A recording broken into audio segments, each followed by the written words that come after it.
Welcome to Hungry for Answers with me, Robin Clare, recovery coach professional.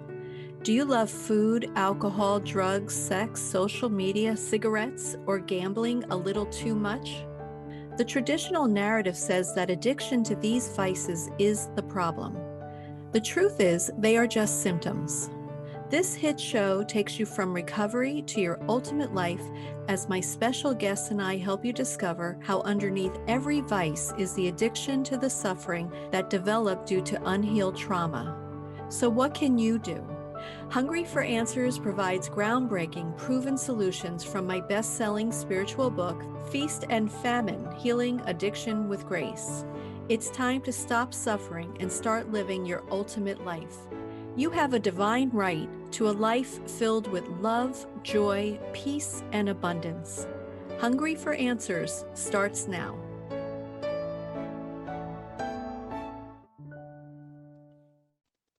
Hello, everybody, and welcome to Hungry for Answers. This is me, Robin Clare. So today's guest, I just want to read the write-up that I wrote for today's guest episode because I thought it was so relevant and so important. And if you're in this place in your life or you have grandchildren in this place, I think that you'll want to listen today.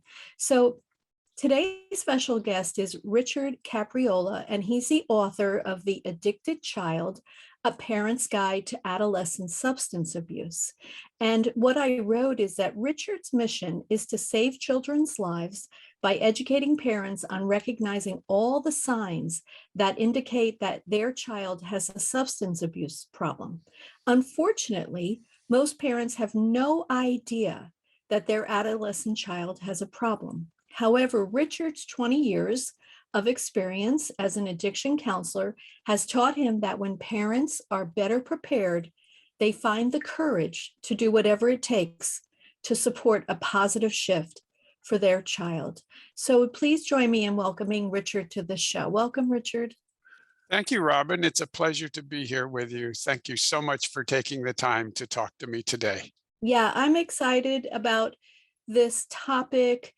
Maybe excited is not quite the word I want to use, but I do believe I'm excited because I believe that this is such a very important topic because there's so much trauma that happens in the teen years that we have to learn how to recognize that in our children and know when they're suffering enough that they're looking for substances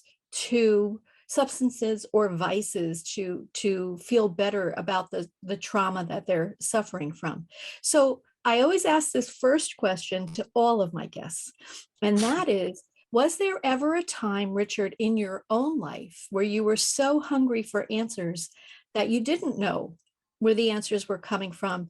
And then how did you receive the answers that you needed for this time in your life?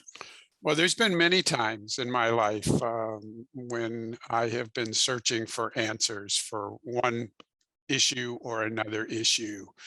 And it has happened multiple times throughout my life. And searching for answers is a journey. It often doesn't come right when we want it to be there, and we do. Right. We want the answers right now. And part of the struggle is just being comfortable with knowing that we don't have the answer. But eventually, if we're patient and we're quiet and we look for higher guidance, spiritual guidance, it eventually comes. Not necessarily when we want it to, because that's not always the way life works out. But if we're patient and we have confidence and we believe, then eventually it comes around at some point. Yeah, and what you did is you gave me an opportunity in the third segment of the show today. I'm introducing a new segment, which is Some Time with Me.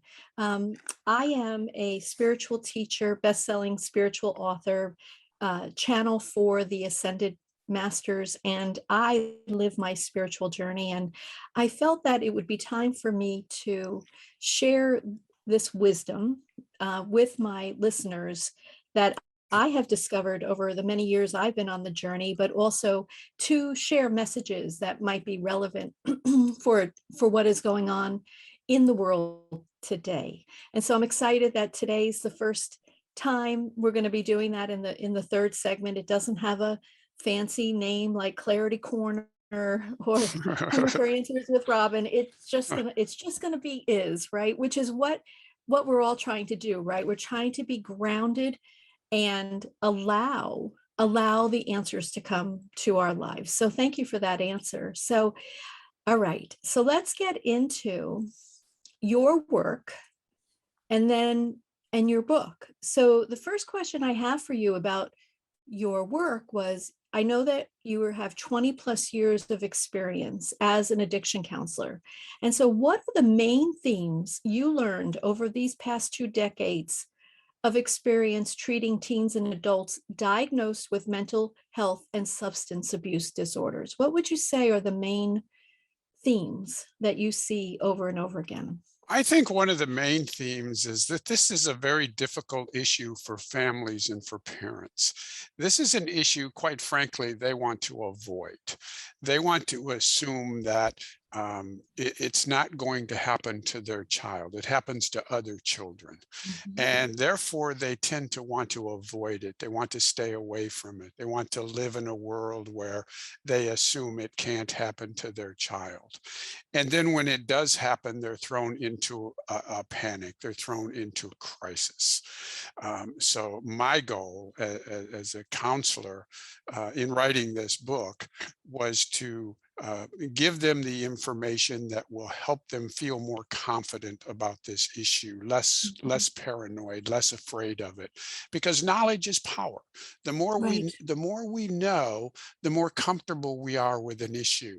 And my goal is to educate parents, help them feel more comfortable about this issue, so that if they are confronted with it, they have a game plan, they have a roadmap that will guide them along the way. And how I imagine when you're confronted with this as a parent, there's a lot of maybe shame and guilt that comes along with that. Thinking, what did I do wrong? So how would you coach and counsel parents through that phase of what happens when they find this out? You're absolutely right. These are many of the emotions and feelings that parents go through as they struggle to come to terms with their child is using a substance. They do feel guilty. They feel angry. They feel as if they have been a bad parent. They question, how did this happen? How did I miss the warning signs? Well, they missed the warning signs because nobody told them what to look for. These are good Yes. parents doing the best that they can. But then they go through this whole range of emotions, and I recognize that in that in addition to my main book, I wrote a parent handbook, and Mhm. the goal of the parent handbook is to help them with the struggles that they go through, because oftentimes we put the focus on the kid and we forget that the parent is going through a crisis too. Yes. The parent needs help, and my message to parents going through this is, make sure that you have a good support system. Maybe it's a Mhm. friend, maybe it's a colleague, maybe it's a professional counselor, maybe it's a support group, but you need a support group to help you too. And Richard, so interesting on the spiritual path. One of the things that blew me away, how we learn certain things and we're like, oh my goodness. And one of them was that we actually choose our parents. Our parents don't make us, right? Make us through. We're not going to get into a conversation on that. But on the soul level, we choose our parents because we as the child have a destiny that our soul would like to accomplish. And so we're going to choose our parents. And I don't know if that makes the parents feel better or worse, but what I would say about that is that your child chose you because they knew that you could guide them through this time in their life where they're going to have a very traumatic period. And so they also may have chose you because they knew that you would lead them to that trauma period because maybe you need help as well. But at the same time, once the traumatic period is open and everybody's talking about it, you can then lead your child to a place of wellness. And so know that your child is open to that because on the soul level, they have a destiny that they're required to fulfill, and you can be part of that destiny. What do you think about that idea? I think that's excellent. I think children do look to parents for guidance, for Mhm. direction, especially at times when they may be struggling. They look for parents not only to be a role model, but to be educators and to guide them through this very difficult period of adolescence in their life. There's no question that parents have a tremendous impact on adolescence. They do. They do. And, even in my own journey, I started with obsessive compulsive food disorder, and then which then transmuted to bulimia in my teens. And it wasn't till 40 years later that I was able to heal from that. And so I really honestly believe, and I do not wish for any of the parents that are listening or grandparents that their teen struggle for 40 years with anything. But for me, it was I needed to struggle to be able to teach about it. I needed to be able to really move from a place of personal trauma to a place where I could share guidance with others on how to heal from their trauma. So we have these journeys that we can we can influence as parents for our children, as grandparents for our children. But what we must also always remember is that this is the child's journey. This is the teen's journey, and we can influence, but we cannot change for them. What do you think about that idea? Do parents want to change their children, insist on it, or are they able to go with the flow of the healing that's required? I think in a lot of cases, parents want to change their child. They see a behavior and they want to change that behavior because they see it as being destructive, and they may be right. Some of the behaviors of children can be very destructive: taking drugs, drinking alcohol, having unprotected sex, Mhm. driving. There are a lot of examples where children engage in dangerous behaviors that parents need to not only pay attention to, but intervene and correct, because some of these things can be life threatening. So part of Yeah. the parent's responsibility is to keep the child safe, guide the child, and do what they can to intervene when very dangerous situations encompass the child. So how do they keep communication open so that they can intervene and their child will listen to them?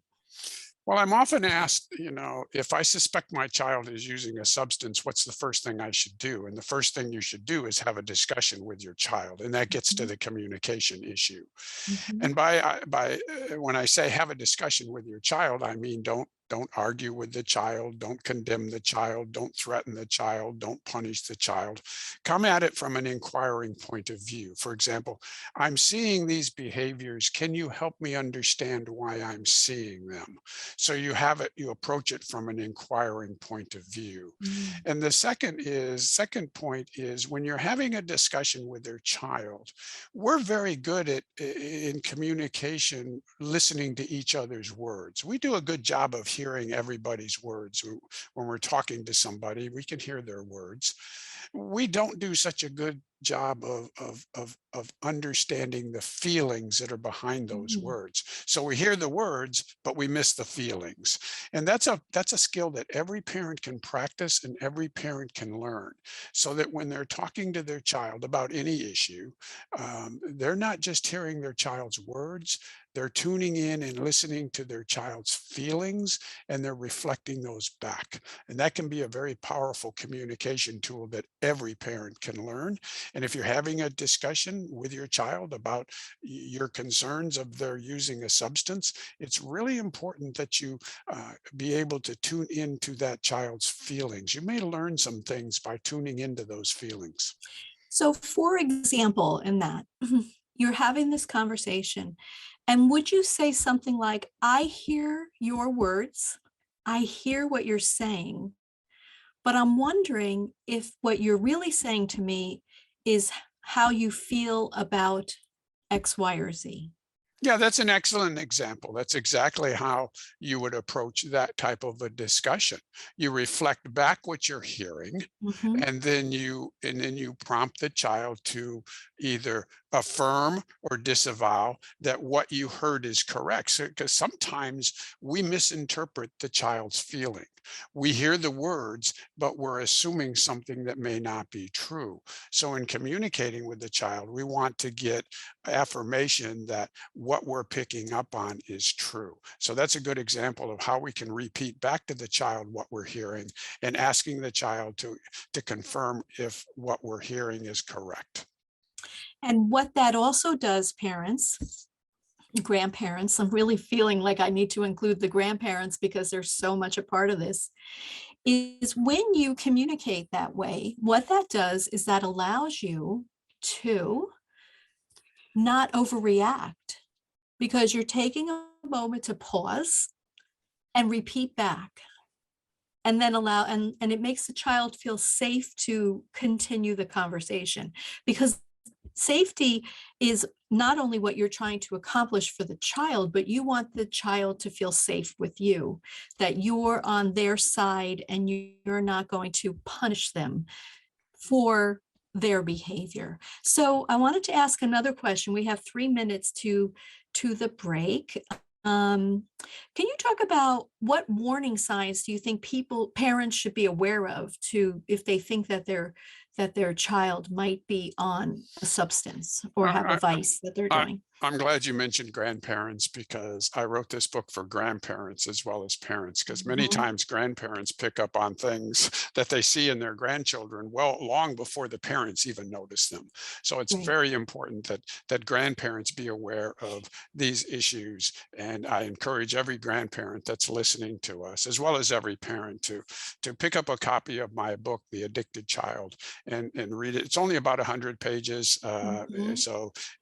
It will give you some basic information on adolescent substance abuse. And one of the things in the book are warning signs. Yeah. I have warning signs for a child that might be using alcohol. I have warning signs for a child that might be smoking marijuana.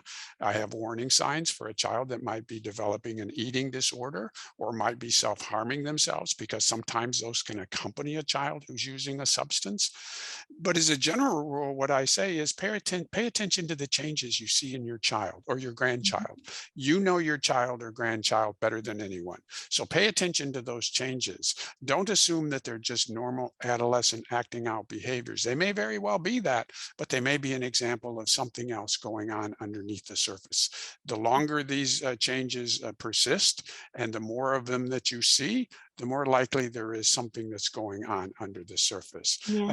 An example would be a child whose grades are declining. A child who used to be very verbal and outgoing now becomes very secretive and quiet.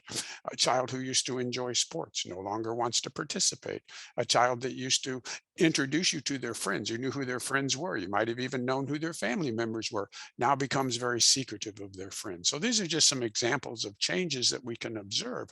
If they last for a very brief period of time, it's probably not concerning. But if they linger on and on and on, and you begin to see more and more of these changes, then I think you might want to get some professional advice as to what's going on. Great. Thank you. So we're going to head into our first break. You're listening to Hungry for Answers with me, Robin Clare, and my guest, Richard Capriola, the author of The Addicted Child, A Parent's Guide to Adolescent Substance Abuse. And we'll be right back.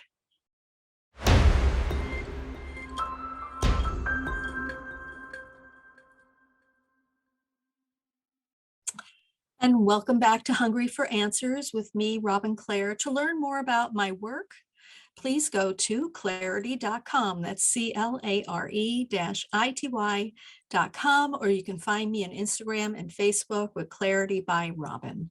And I'm here with Richard Capriola, the author of The Addicted Child, A Parent's Guide to Adolescent Substance Abuse. So Richard, how can people connect with you? The easiest way is to go to the book's website, which is www.helptheaddictedchild.com. helptheaddictedchild.com. When they go to the site, they'll be able to read endorsements about the book. They can read some book reviews. There's a sample chapter they can read. There's information on the parent workbook. And there's also a link that will take them to Amazon, where they can buy the book either as a Kindle or as a paperback. And they can also, if they want, purchase the parent workbook. So Mhm. there is a link that will take them directly to Amazon. And there's also a link where they can send me a note or ask me a question, and it will That's great. come directly to me. And you hear Richard as my guest. And for those who are listening that have your own podcast and you want to participate in Richard's mission, which is to save children from substance abuse, please invite Richard onto your show or invite him to speak. I think he would be a wonderful speaker at many recovery centers. So if you want to reach Richard, go to the book's website. Can you repeat that one more time, please? Yes, and thank you for putting that out there. I really do appreciate the effort that everyone who is in the podcast business or the addiction business does to help me to reach out to people. That's my mission right now, is to reach out to as many people as I can. The book's website is www.helptheaddictedchild.com. That's great. So we're going to get into this book, The Addicted Child, A Parent's Guide to Adolescent Substance Abuse. So I want to make sure that we cover these topics. And one is, what are the main street drugs that parents should be aware of? And how do they work on the teen brain? So if you could enlighten us to that, Richard. Sure. My book's only about 100 pages because I recognize that parents don't have time to, and grandparents don't have time to read volumes of information. So I packed it into about 100 pages. But included with that are chapters that talk very briefly about the different street drugs that are out there. Parents and grandparents are aware of alcohol and marijuana, but they may not be aware of some of the other street drugs that are out there. So I put brief chapters to give readers some brief information on the street drugs that are out there. In terms of what adolescents are using, they're still attracted to alcohol and marijuana. Those are the two primary substances that teenagers are using. And that's been true for a very, very long period of time. There is some experimentation with harder core drugs like LSD and cocaine and Oxycontin and Vicodin and Ritalin and Adderall, but those percentages are really very low. But what has changed in the last few years is a tremendous increase among the adolescent population turning to what's known as vaping, where they will take a substance like marijuana or nicotine. They'll use an instrument that turns it into a vapor that they inhale. And in the last 3 years, there has been a dramatic increase in the number of teenagers who are vaping marijuana and vaping nicotine. For example, 3 years ago, the percentage of teenagers and seniors, high school seniors, that were vaping nicotine was 18%. Today, it's 34%. Wow. The percentage of high school seniors 3 years ago that were vaping marijuana was 9%. Today, it's 22%. So vaping among the adolescent population is growing at dramatic rates. Yeah. And do you, and why do you think that is? Why do you think that these numbers are growing? I think there's a perception among youth that vaping and other drugs are not all that harmful. Some of them view vaping nicotine as being safer than smoking tobacco. Some of them view it as being more stylish, more trendful. But when we look at the adolescent population, there are two things that are fueling the drug use that we're seeing. One is availability. These drugs are readily available to these kids, and they know it. When we ask high school seniors, how easy is it for you to get marijuana? Almost 80% of them tell us it's no big deal. They can find it real easy if they want it. So these kids know these drugs are available. The other issue is they don't think they're very harmful. Kids do not think these drugs are harmful. When we ask high school seniors, how harmful is it, do you think it is for somebody to smoke marijuana regularly? Mhm. Only 30% of high school seniors tell us they think that's harmful. So the fact that these drugs are readily available and these kids don't think they're very harmful leads to the explosion that we're seeing in not only vaping, but in some other drugs as well. So how are they harmful to the teen brain? Well, the teen brain is a brain that is in the process of maturing and developing. Our brains don't get fully developed until around age 24 or 25. So when we start to put substances like marijuana, nicotine, even alcohol into the brain, we run the risk of doing some real damage to that developing brain. And it's very important that parents understand that their child's brain is not fully developed, so it needs to be protected.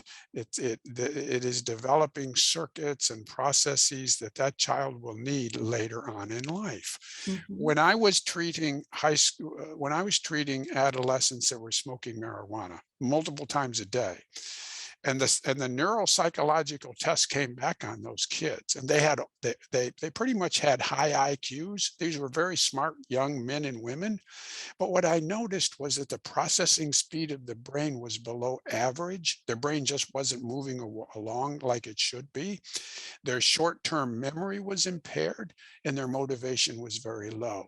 So you might not notice these changes going on without some type of detailed neuropsychological examination, but the message to parents is the teen brain is in the process of maturing and developing, and it needs to be protected. So in this conversation, there will be times when your kids will want to party with their friends, right? Occasionally party, drink alcohol, get stoned with their friends. We're talking about teens that have addictive behavior. And if we're going to talk about teens that have addictive behavior, I think it's important to get to the core of why do they have an addictive behavior? What are they struggling with? What are they suffering from? Do they have unhealed trauma that they're trying to feel better? What can you add to that conversation about how important it is, Richard, for parents to get to the problem itself versus just addressing the symptoms of substance abuse? It's really important that as a parent that you get to the core issue of why your child is using a substance. And many times we just want to focus on the fact that the child's using a substance. But I have a chapter in my book on what are the assessments that you should get done if you Mm. think your child is using a substance. Certainly, you'll need an addictions assessments. That's pretty much what I was doing when I was working as an addictions counselor. That's going to give you the information on the drugs your kid was using, how often they used, when they started, and what type of diagnosis do they get. But you also need other types of tests. For example, you need a neuropsychological test or a psychological test to see if there are any underlying issues that Mhm. may be there, that your child is using a substance to medicate. Now, not all children are using drugs to medicate an underlying issue, but you want to either rule in or rule out if that's a possibility for your Mm. child. Many of the teenagers that I worked with when I was at Menninger Clinic in Houston, Texas, who were smoking marijuana, when I asked them to help me understand why they were smoking so much marijuana, the number one answer that came back was, "It helps my anxiety." It Ah, helps my anxiety. So for some kids, they're using a substance, maybe it's alcohol, maybe it's marijuana, maybe it's a different drug, to medicate an underlying psychological issue. It might be anxiety, it might be depression, it might be some type of trauma. Maybe they were bullied at school that you as a parent knew nothing about. So it's very important to either rule in or rule out those issues, because if they're present, you need not only to treat the substance use, you need to treat the underlying issue that the child is using the substance to medicate. mhm. And in your book, do you have suggestions for parents on what to do once they're aware of what the underlying issue is? Or do you, and if not, how, as someone who has 20 plus years of experience in the field, what type of tools would you recommend to these parents to help their child once they are able to recognize, or once the underlying issue has been diagnosed? Well, the first thing you need to do as a parent is make sure you get the assessments done that I recommend in my book, because really as a Mhm. parent, you need to know what's going on. You're Yes. not the professional, you're not the expert. You need to rely on people that can do these assessments, give you the information you need, give you the diagnoses that you need, and give you the treatment plan. There is no one treatment that fits every kid. A treatment plan is designed to be very specific to the challenges that the child faces, whether it's substance abuse or whether it's a mental health issue. So the treatment plan really is your direction on where to go. And you get that by getting these assessments done that I recommend in my book.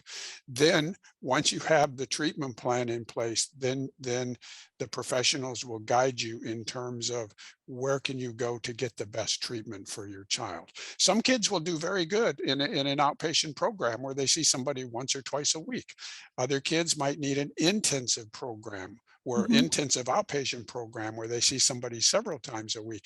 And for some kids where the substance abuse is so severe and the mental health issue is so severe, these kids may do really well in what's called a residential program where they're in treatment for a longer period of time. So mhm, as a parent, you need to rely on getting the assessments done and the treatment plan put together for your child. mhm. And I understand too that, okay, so they've now gone through treatment and they're in recovery. Yeah. Then you also need to look at how did it help them to change their environment to make better choices going forward, because it would be very easy to slip back in to the addictive behavior. And so do you address that in the book, or can you share with us now, um, how can a parent or grandparent help the child to maintain their recovery? I think a lot of that is discussed with the family during the treatment process in Mhm, terms of what's the aftercare program going to look like. What is the environment going to be for your child when they come home? What is the best thing that you as a parent can do to support your child when they come home? What are going to be the requirements upon the child when they come home? A mhm, lot of those are dealt with. If a child's in a treatment program, a lot of those will be discussed in the discharge planning process before the child comes home. If okay. if the child is in an outpatient program where they're still staying at home, that's a process that will be discussed throughout treatment with the counselor that's providing the services. But there's no question that parents will need some guidance and they will need some help in terms of what do they do, after treatment. What can they do to support their child maintaining their sobriety and help them to stay away from relapsing back into substances? And that's an educational process that the parent can go through. The other thing that I would say is, as your child is going through this, you need support and you need help too. Yes, So thank you you for saying that. so as a parent, you will need to have a good support system for you, because you're going to go through this with your child, and you're Mhm. going to go through a lot of emotions, anger, fear, anxiety. So, the best thing that you can do while your child is in treatment and after treatment is to have that support system around yourself. It might be good friends, it might be professional counselors, it might be support groups that you have in your community, but you need and deserve to have a good support system that is with you throughout this process. Yeah, that's great.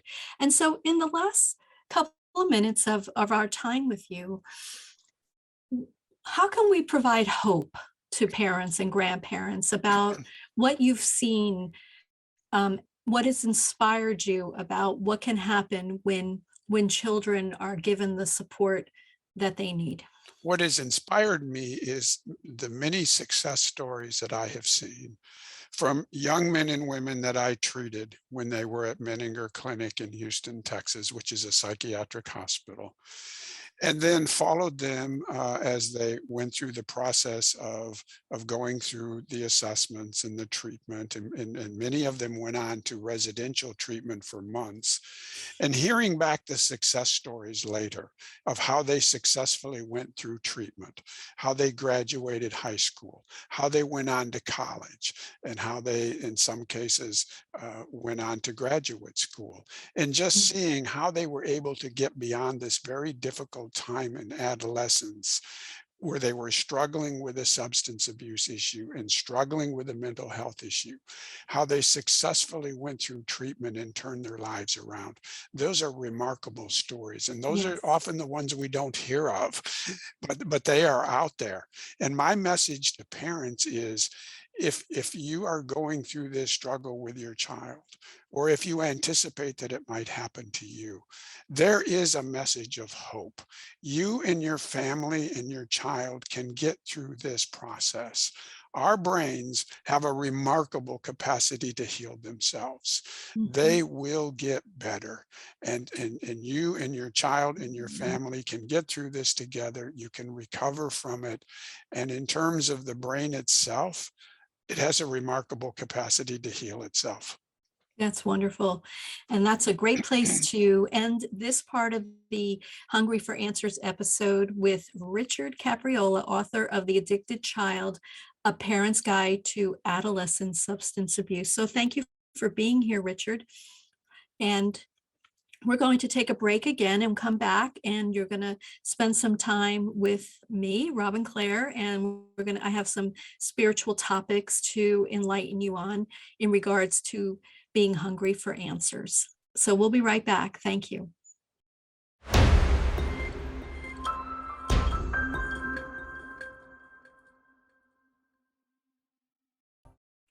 Hello, and welcome back to the third part of Hungry for Answers. And so, as I mentioned earlier in the show, I am going to be talking about spiritual topics and day to day practical advice that has been at the forefront of perhaps what's going on in my life or what's going on in my client's life or what I see in society and in the world. And this information will come from my spiritual path, from my teachers, from my books, from channeled messages that I have received. So I'm not sure where we're going to go. I do have some topics, so let's just see what happens. So, hungry for answers. We're all always hungry for answers, and especially if you're courageous enough to find those answers that you most desire in your life. And that really happens to us when we say, geez, something's wrong here. I'm suffering. I have pain, which is inevitable, but I'm also suffering. And what can I do about this suffering? And so when you know and obviously are aware of your suffering and you want to do something about it, and I say want to do something about it because a lot of times we're suffering and we are the victims of our lives. For example, experiences in our lives are good, they're bad, and they're ugly. And what happens when you're a victim is you believe that the bad and the ugly experiences are just never going to go away in your life and they're never going to heal. But when you're hungry for answers, you look at the bad and the ugly experiences as lessons in your life, and that lessons that you can move through and become a better version of yourself. But that takes courage, right? That takes courage to look at what's happened, the trauma patterns in your life, and say, I am going to get the help that I need. And I really highly recommend getting help, looking for a great therapist, a great life coach, maybe your clergy, maybe your addiction counselor, whoever you can work with, your recovery coach, to help you to look at those trauma patterns and see how you can heal them so that you can move from a life of being a victim to being a thriver. So here are a couple of the topics that came to me today. The first one was going with the flow. That is a spiritual concept that has come up many times, I'm sure, for those on the spiritual path, but I thought I would tell you a funny story. So I was in Israel with my son, and we decided to take this raft ride down the Jordan River. And waiting online were people from all over the world speaking all kinds of languages. And so as you got to the end and you were going to sit in a raft, you would sit with strangers, and maybe they didn't even speak the same language that you did. And so when everybody was first on the river, not only were people screaming at each other in the rafts, maybe there were 6 people in the rafts, but they were also pretty not nice to the other people in other rafts and screaming. And then all of a sudden, like magic, everybody in their rafts realized that they can't get down the river this way. So they basically took their oars out of their rafts and started floating, going downstream, going with the flow. And what happened was the friction started to dissipate within your individual raft, but also with each other. And then if you got caught on the side of the bank, other rafts were coming over to help you, to pull you off. And everyone was laughing at that point and enjoying the idea of floating down the Jordan River with all of these people across the world, to the point where when we got down to the end of the river, everyone's like, have a wonderful trip, enjoy your trip. And it just was so funny how we went from this place of struggle, of not going with the flow, to surrendering, to letting go of the resistance, to to um to just allowing ourselves to enjoy the experience. And I think that going with the flow is such an important spiritual concept. Even in the teachings of Abraham Hicks, they also talk about going with the flow. They actually say pick up your oars, because most of the time we are swimming upstream in our lives. We're going against the flow. And so Abraham says, pick up your oars and allow yourself to turn around and go with the flow. So that's my first topic I wanted to talk about. The second is, this happens to me a lot, allowing my life to unfold. And we talked about this on the show a little bit with my guest, Richard. What does it mean to allow your life to unfold? It's based on the premise that we are a spiritual being having a soul being, a spiritual being having a human being experience. And this idea is that we want to be able to hear our soul. We want to be able to receive the guidance from our soul, from our other spiritual guides, but even our human guides, our people that we most relate to. And so I apologize to this. Hold on. So what happens is, when you allow your life to unfold, you're allowing yourself to hear the guidance that you're in surrender, really is really what it is. And you're allowing yourself to hear the guidance that will most move you from the point you're at to the next point. And why is it good to allow your life to unfold? It actually takes the pressure off. You're not worrying about, are you doing it right? Are you doing it at all? Are you doing enough? And Abraham Hicks, who I'm actually a student and a teacher of, I love this phrase that they use. Worrying is like praying for what you don't want. Don't you love that? Let me repeat that. Worrying is like praying for what you don't want, meaning that when you focus your attention, your thoughts, your emotions, your words, your actions on things that you're worried about with the energy of worry, you actually get more things to worry about. When you allow your life to unfold, then you're not worrying because you know that you're allowing for the universe to bring you what it is that you most need. And what is it that the universe brings you? The universe brings you grace. And grace comes to you from maybe an understanding of who of an understanding with inside of yourself. What is the answer? Maybe it's synchronistic events that people come to you that you're like, wow, gosh, that's just the answer that I need. Or clarity comes from other people. Remember that other people in your life are like spirit guides, right? They will, or your spiritual team will use other people in your life to give you messages. So I tend to think of every person and every situation in my life as a spirit guide, as a way that the universe is giving me grace by my interactions with them. And of course, yeah, sometimes they're in that ugly or bad category. I know bad doesn't really exist, but you know what I mean. But those are learning opportunities too. And those are grace because that gives me an opportunity. When someone puts me in a stressful situation, it gives me an opportunity to practice how to react because what they say to me is on them, but how I react is on me. And so it gives me a lot of opportunity to stay grounded and say, what my mentor always says for me to say when people are in my face like that, to say, geez, I'm not surprised. And when I use that, gee, I'm not surprised, it actually takes the sting out of the entire conversation. So I'm inviting you to have the courage to change. The universe will never, ever give you something that you are not able to handle, even though it may not feel that way when it's happening. So I invite you to do that.